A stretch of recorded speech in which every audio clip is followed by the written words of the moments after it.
timing matters a lot. You've pitched way too early. We haven't established ourselves as an expert yet. Literally just painted yourself into a corner. There's so much opportunity here. Take your intention and do it in a different way. Be careful with your tone. Didn't screw up your call, but could. Probably not the best idea. Okay, now here's my issue with this.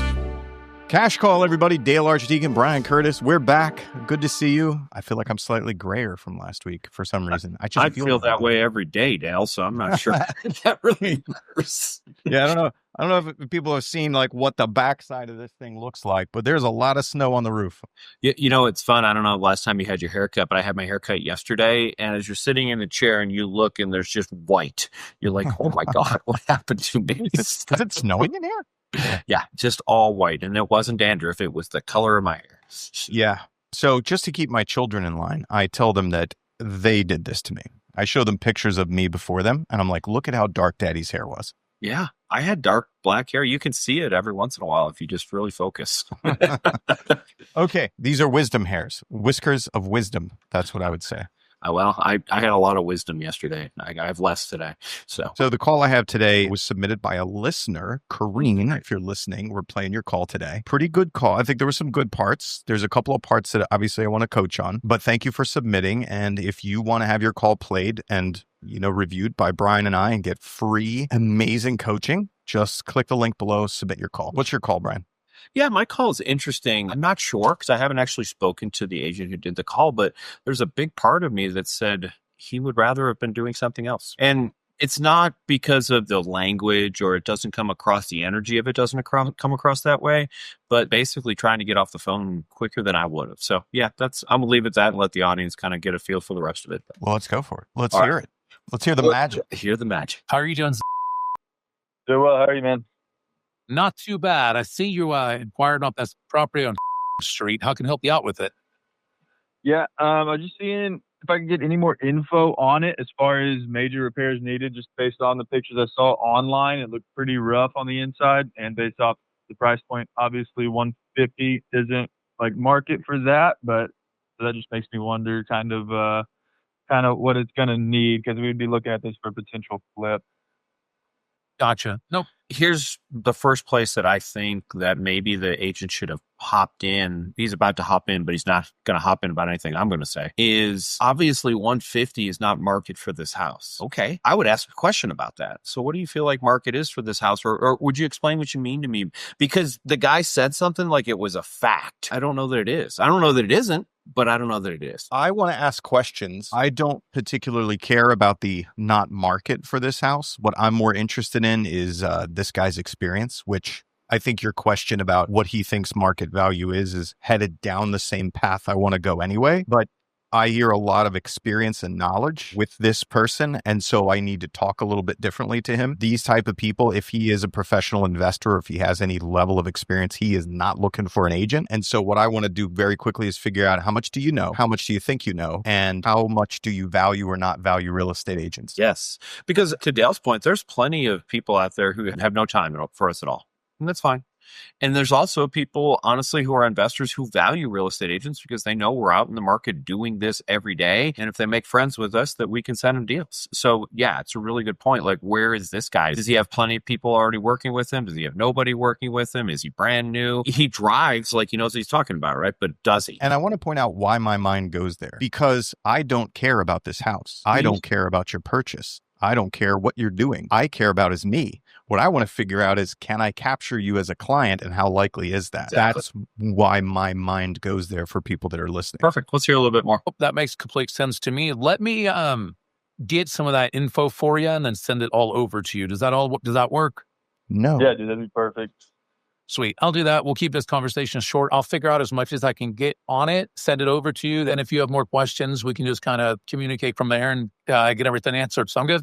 Why? Okay, yeah. My big three would be foundation and what type, whether pier and beam or a slab, HVAC units, and then any other just major repairs you find. Termite inspections would be cool too, because it looks like an older house if they've had one. Yeah, I'm not sure they had one when they bought it, but we'll definitely figure out all that info. And then obviously inspection is going to be key if all this info checks out on the front end. So 100%. All right, man. I appreciate you. Yes, sir. I'll talk to you here pretty quick. It should take me probably like 30, 45 minutes to get back to you. I'll just need to hear back from them.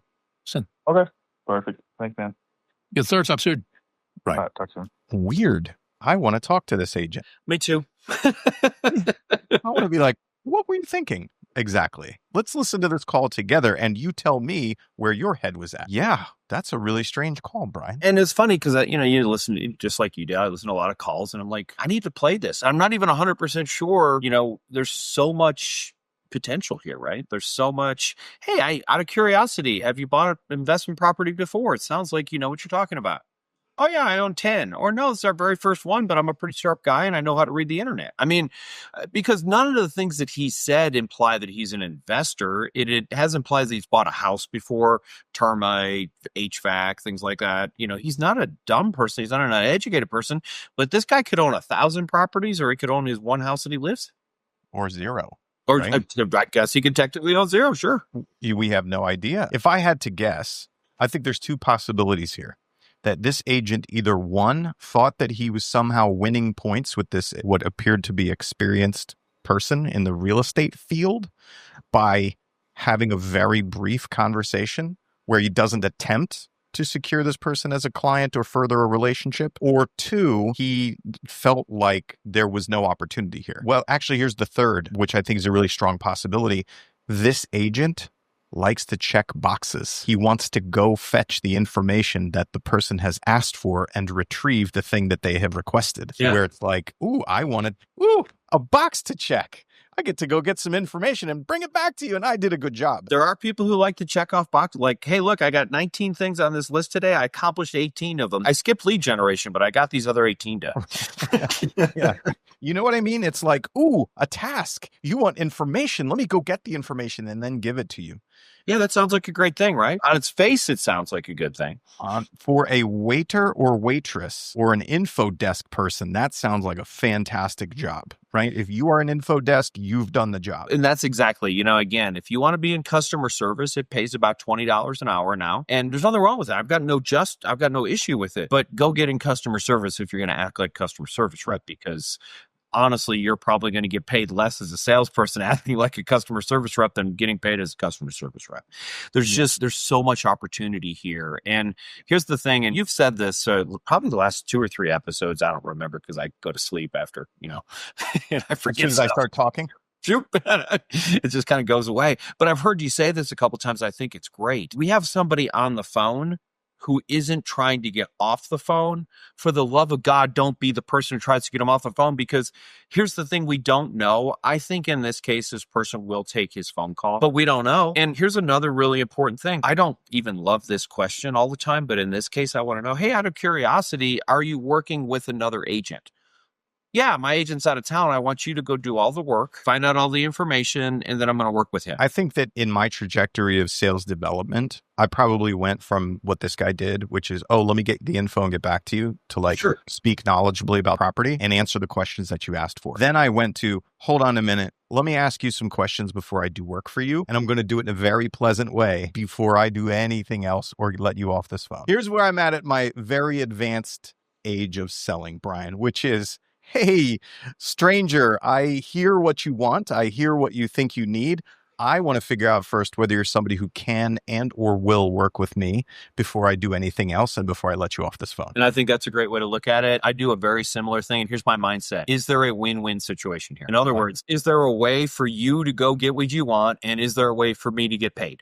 Because here's the thing. If there's a lose on either side, it'll be a short relationship. It just is. Let's just face it. If you want to go work with another agent after I do work with you, that's a win-lose and I'm going to lose. Or I can't help you get what you want, then it's a win-lose. So I go into phone calls, I go into situations, into relationships and go, can I create a win-win?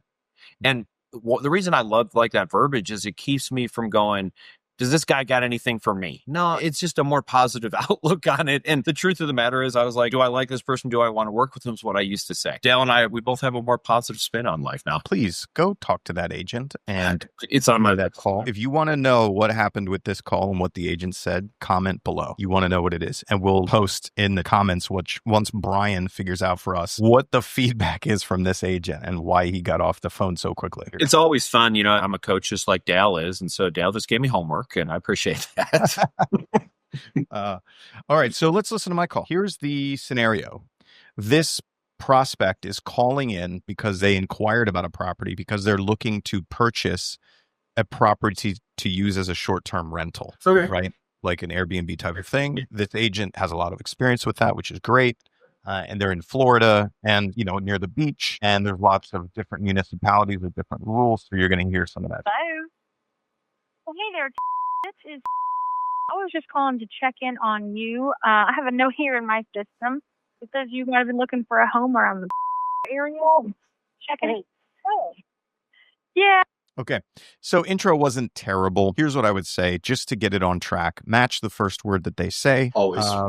Just checking in on you. Now, I don't know if this is like a Southern thing because we hear her call her Miss me also later on. Okay. It's definitely a Southern type of thing. Yeah. But, I don't like the just checking in on you. Me personally, I like to be very clear with my words so that I'm not using fluffy language or useless language, especially in my introduction. So it would be something more like, I'm responding to your request for info about a home around the Ponte Vedra area versus I'm just checking in on you, right? The reason is because nobody likes to talk to a salesperson. Not a single person. The only people that want to talk to a salesperson is somebody who wants information. And if this person requested information, get that up there up front as fast as possible, right? Hey, Brian, I'm responding to your request for information about blah, blah, blah, right? Right up front. Yeah. And if you want to make it even simpler for yourself, anytime you're calling somebody, you can use this verbiage. I'm following up on X, whatever it is. I'm following up like I said I would during our last call. I'm following up on the inquiry you made on our website. I'm following up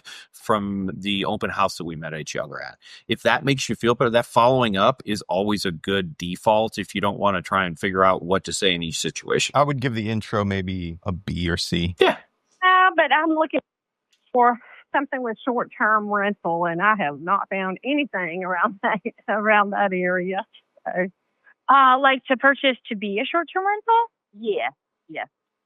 Well, I mean, it's hard for me for saying, but I mean, Ponte Vedra is definitely a really good spot for that. What kind of short-term rental are you envisioning? One of the things that we want to be careful about is not I don't know how to say this nicely, so I'm just going to say it.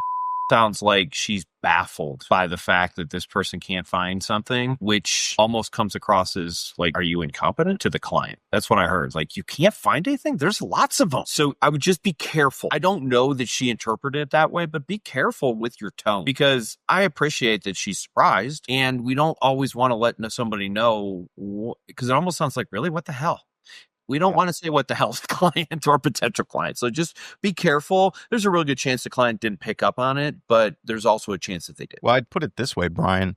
I think based on listening to this call, the prospect didn't interpret it in the way that you interpreted it. I agree. Which is lucky. However, the point still is that it can be interpreted in different ways, and you don't know how that person's going to take it. So if what you want to say is, I'm sorry that you're having trouble finding something, I have access to lots of property that would be great for short-term rental. That's a much better way to say it without risking that the prospect will interpret it in a bad way. Yeah, because now you go from really to, hey, it sounds like you got a problem that I can solve for you. Yeah, exactly. And I feel bad for your problem. I have the solution. It's amazing that you've spoken to me. Empathy, not surprise. Yes. Yeah. And so if you're listening to this, just review that part, take your intention and do it in a different way. And your intention can be awesome. Didn't screw up your call, but could. Absolutely. Well, I don't have a lot of cash, I want to do a cash purchase with one. And I can't go over 300,000. Maybe a little over, but not a lot over.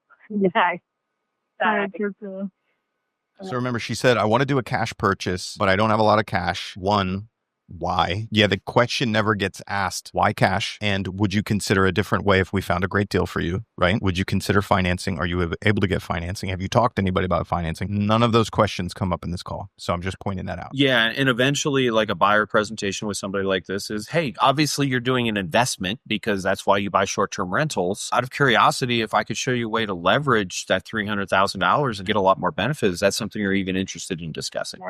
So that's sounding more of like a little bungalow, a little 2-bedroom, maybe something for. Okay. Yeah, I would like a 2-bedroom, and we're just trying to find a little something that would rent, and something that is not too far from the beach, of course, and the golf course, of course. Of course, and by golf course you mean or. Any of them. Two of them down there. Yeah, I know, right. Yeah. Gotta be more specific. Any of the golf courses, that would be fine. Yeah. Yeah. Well, Miss, I'm just so tickled pink that I got the chance to speak with you tonight. My specialty is actually in finding short-term rentals. One of my first biggest sales in my first year was finding a short-term rental for a client in Milwaukee, down in St. Augustine. Uh-huh. Everything she said there was fine. Remove one of my biggest sales. Nobody cares about your success, and it can come across as bragging. Well, no one is set up better than I am. I have an Excel spreadsheet that I plug numbers into, and I partner with cleaners and free property managers, anything that you need. And I'd love to be another set of eyes for you because I know the market and I know the short-term rental. Okay, now here's my issue with this. Her pitch, if you're listening, your pitch sounds fantastic. I agree.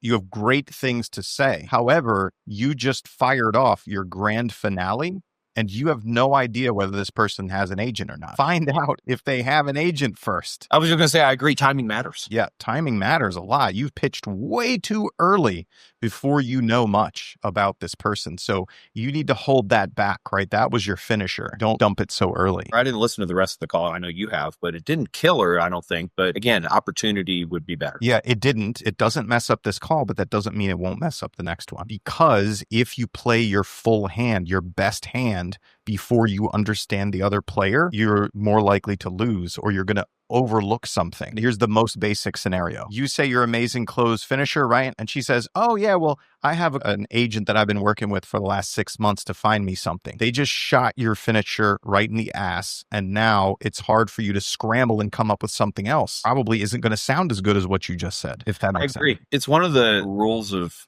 calls that we don't talk about a ton, but we have talked about it in the last couple of years sometimes. Be patient. So yeah.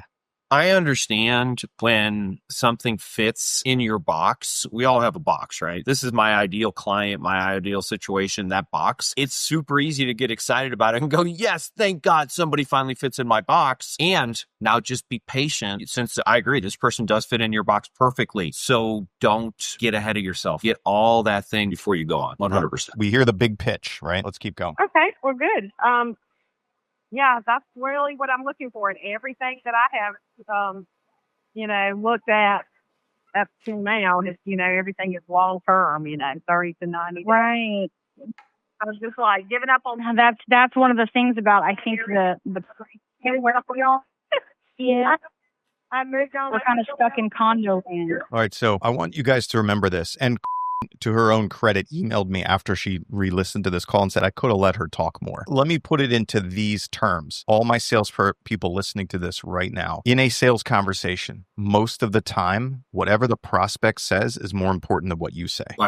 By far, right? Why is that, Brian? Because A, they're probably not listening to that much to what you say. I mean, I'm not trying to, but that's not even the reason, but that is an additional reason. But I need to understand what their wants and needs are. They don't need to understand what my wants, needs, and skills are.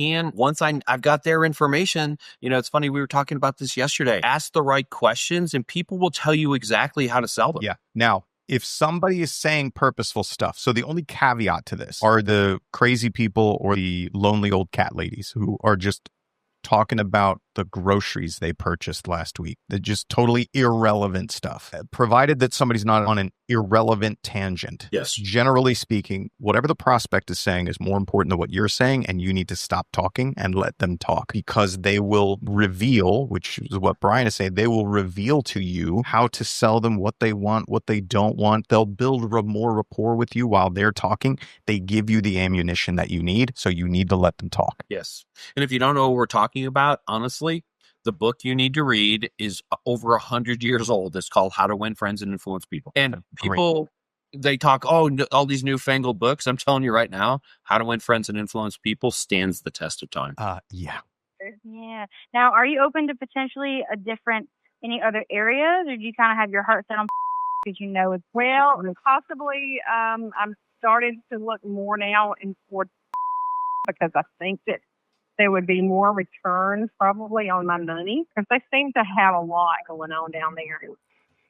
Could be. Now, I will tell you, so one of my really, really good friends runs a cleaning business that partners with some of the top property managers like... Here's what I want you to think while you're listening to this. Why buy the cow if you get the milk for free? Let's keep listening. And all those big wigs that are in... So I have a really, really good pulse on what's going on with the short-term rental market. And I can tell you, one of the reasons why my friend pulled out of and is starting to phase out of is because it is oversaturated.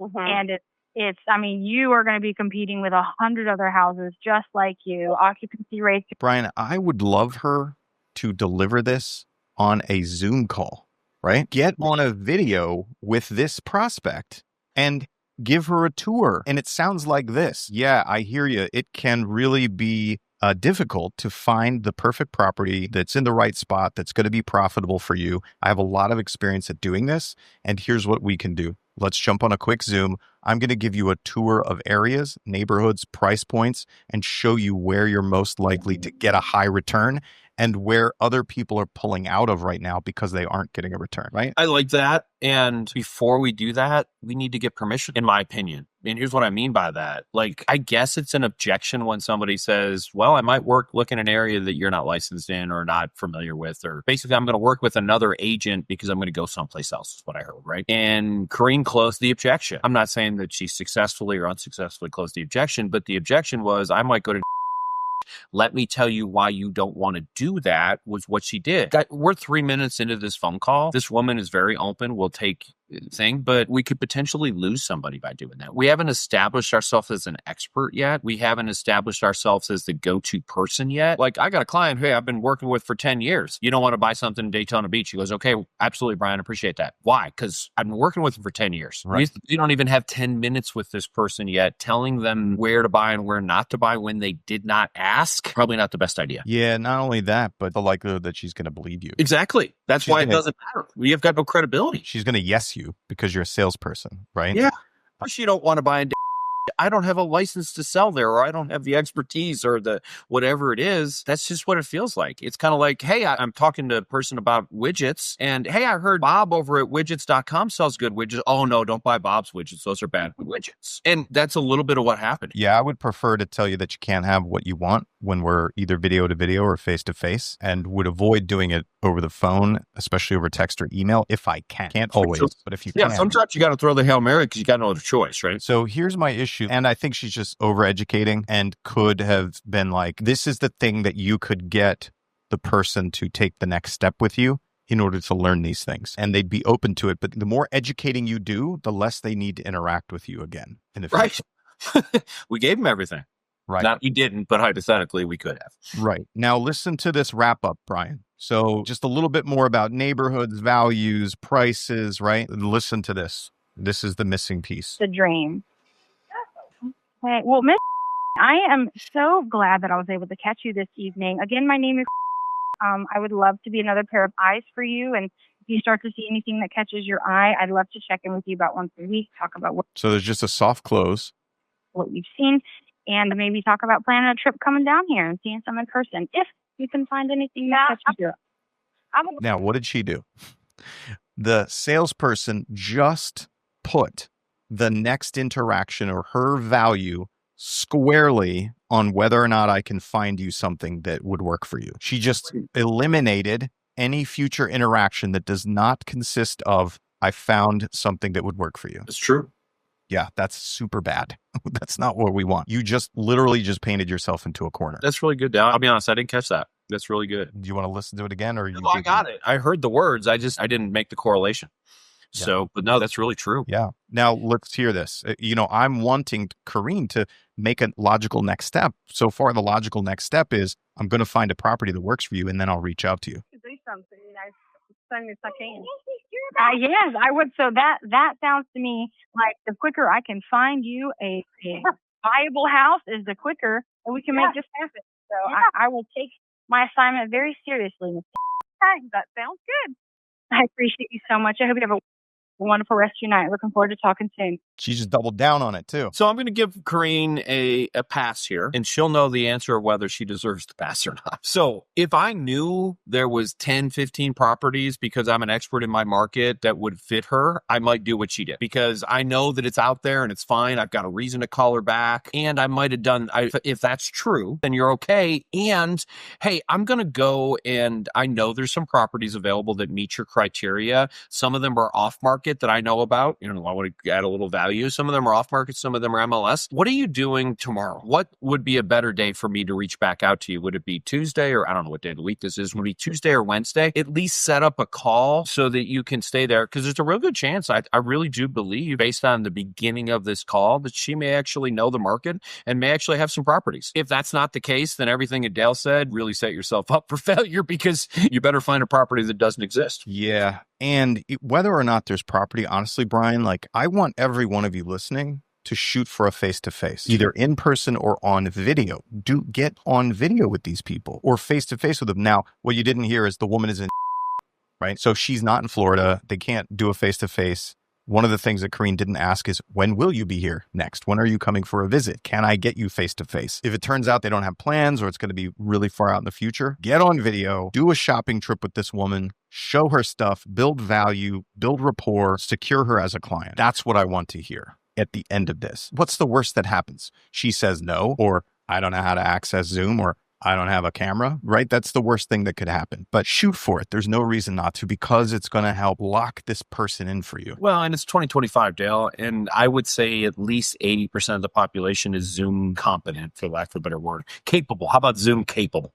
It's one of the good things that happened as a result of coronavirus. We got the opportunity to learn how to use Zoom. I'm not even sure. No, I used it before that, but I went from maybe 1 or 2 Zooms a week to 3 or 4 a day. So just completely different world that we live in. I also want to add this, and we didn't listen to 100% of the call, but I didn't find a lot of discovery in this call as far as what we know. Property that'll rent less than 300 grand is what we know. I would want to do a little bit more discovery. What do you think 300 grand buys? Do you want a 3-bedroom, a 2-bedroom? And again, I don't know that market. I mean, I guess in the 1-bedrooms actually work. She said she wanted a 2-bedroom. Okay. But other than that, you're right. There wasn't much more discovery. There just wasn't a lot to it. We don't know what the history of this person is. We don't know what they have or haven't done. We don't know whether they can even afford this or not. It sounds like 300K, but is that realistic? Yeah, there was really no discovery here. I think that what I'm also hearing is some inexperience on this agent's part in terms of just being a salesperson, because she was so excited. She's got a bright, shiny lead who wants something that she believes she can provide, and she wants to run out and get it and bring it back so the person will purchase it. And that's, one of the things that happens a lot with younger salespeople, especially agents, when they're like, oh, you want to buy or sell a house? Fantastic. Let's do it. And us salty old dogs are like, slow down a minute. We know 1,000,001 ways this goes wrong. So let's ask some more questions. And so what you want is you want to put those two things together. What you want